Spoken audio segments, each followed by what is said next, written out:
Ok. Hola, hoy les voy a hablar sobre el riesgo quirúrgico. Para empezar con la definición de riesgo quirúrgico, vamos a decir qué es el riesgo quirúrgico como tal.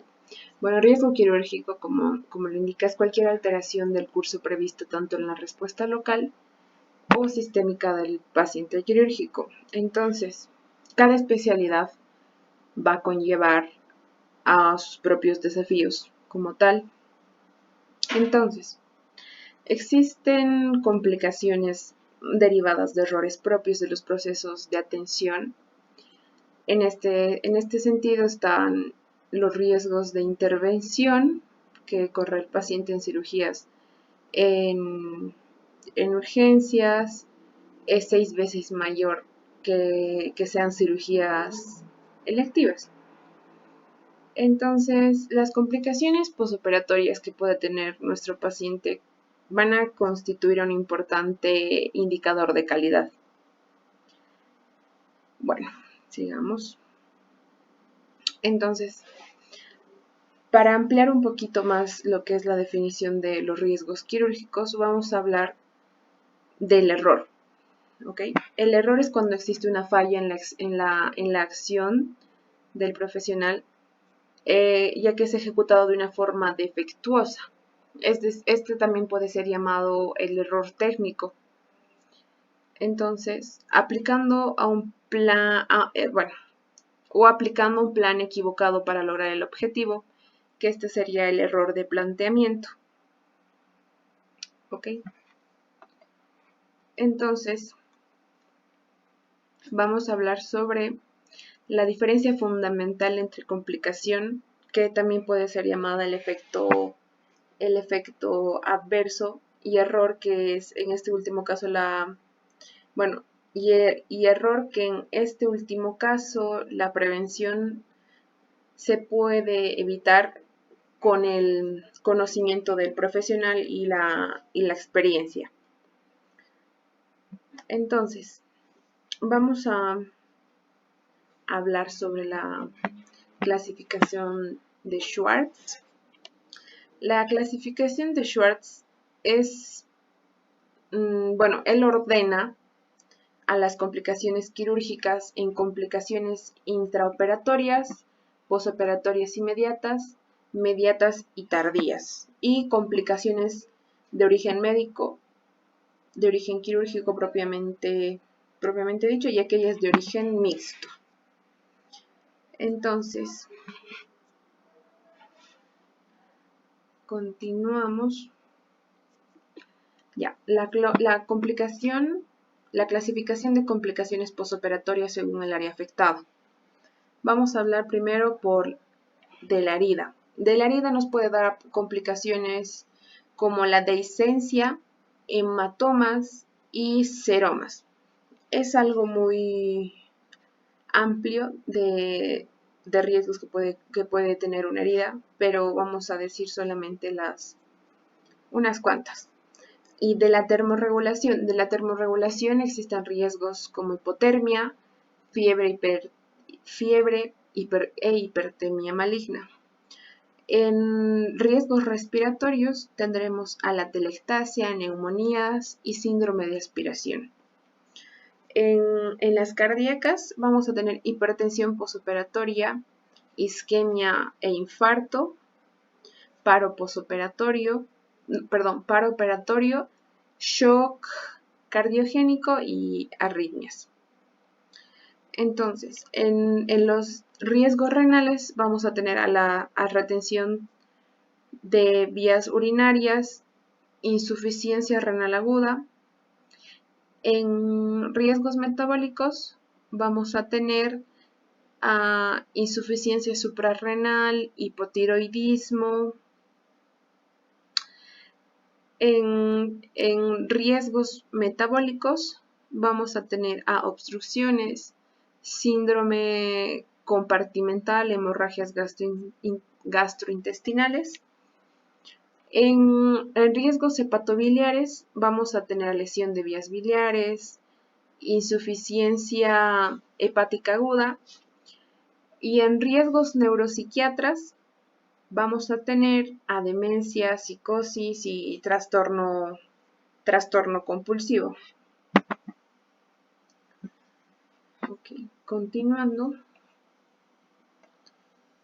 vamos a hablar sobre este sistema, que este sistema es llamado Severity Grading of Postoperative Complications, que es un sistema en el cual clasifica las complicaciones del paciente en 4, que son leve, moderada, grave y muerte.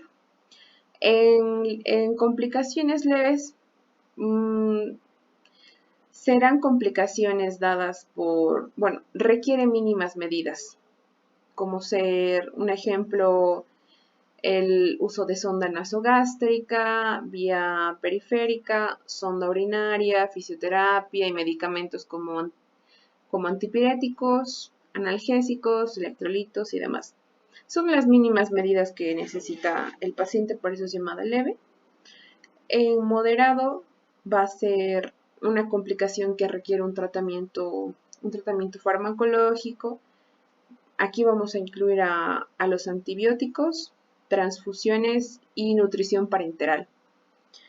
Entonces, continuando, en complicaciones graves va a requerir procedimientos ya radiológicos, endoscopías y endoscopías.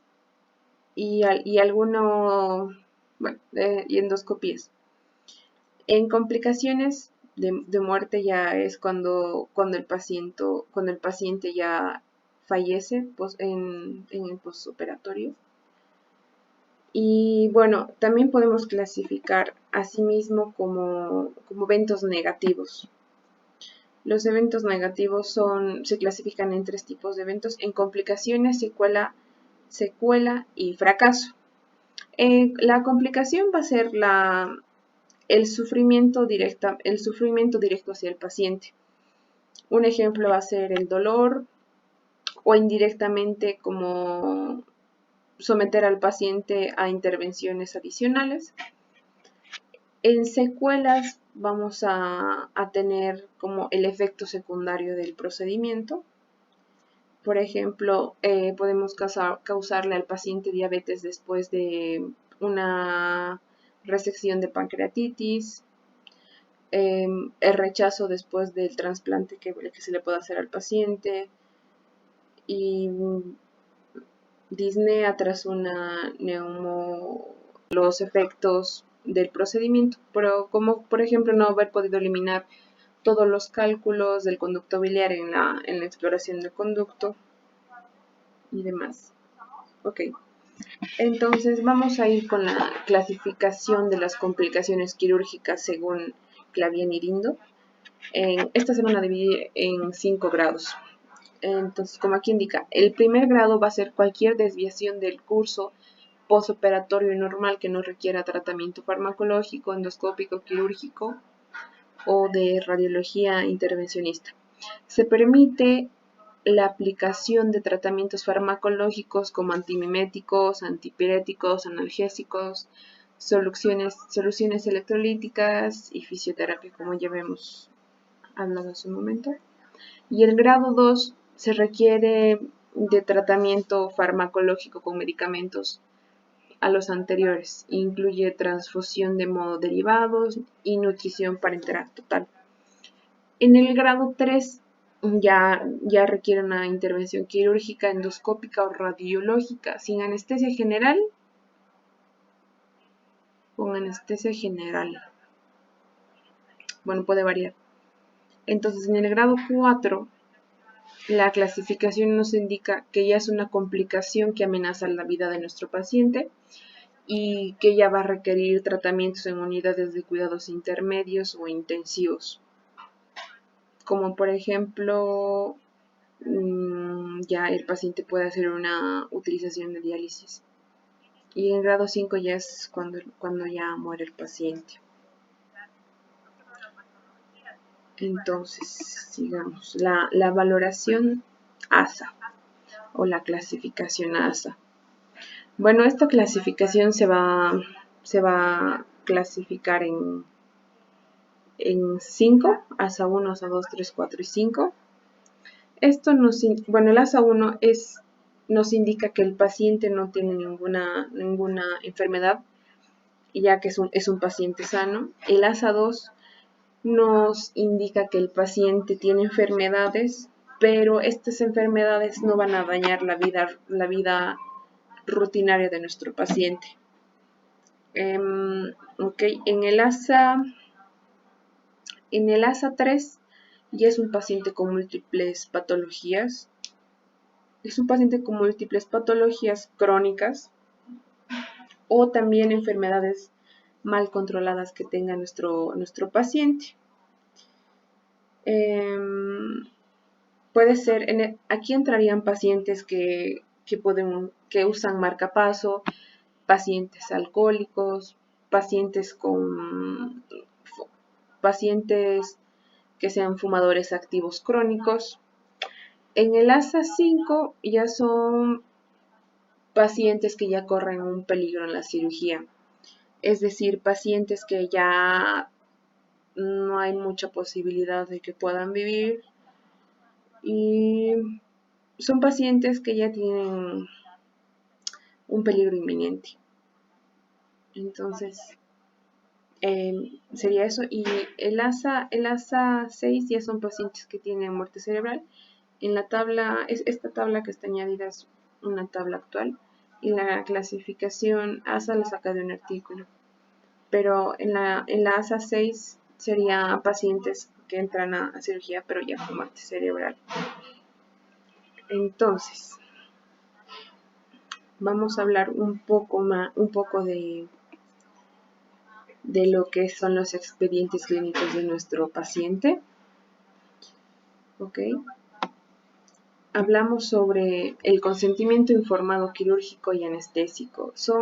Esto lo añadí porque es algo muy importante si llegase a haber algún problema con el paciente que nos acusan de negligencia médica y demás. Lo dejen para el último porque es un poquito largo. Entonces, bueno, para empezar esto, tenemos que tener en cuenta que el consentimiento informado quirúrgico y anestésico, el quirúrgico primero va a ser el consentimiento que va a referir la explicación que se le ha dado al paciente.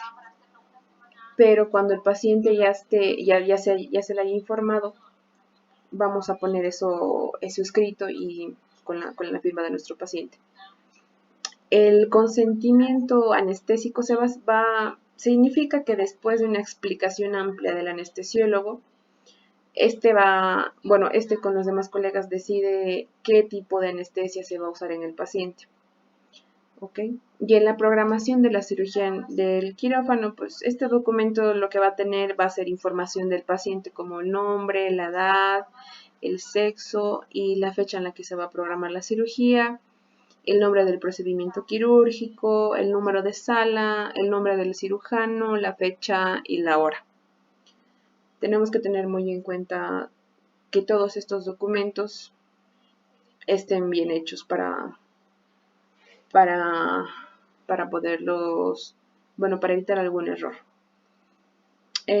La nota informática del paciente y del familiar. Bueno, en este documento se pone la fecha, como el anterior, la fecha, la hora,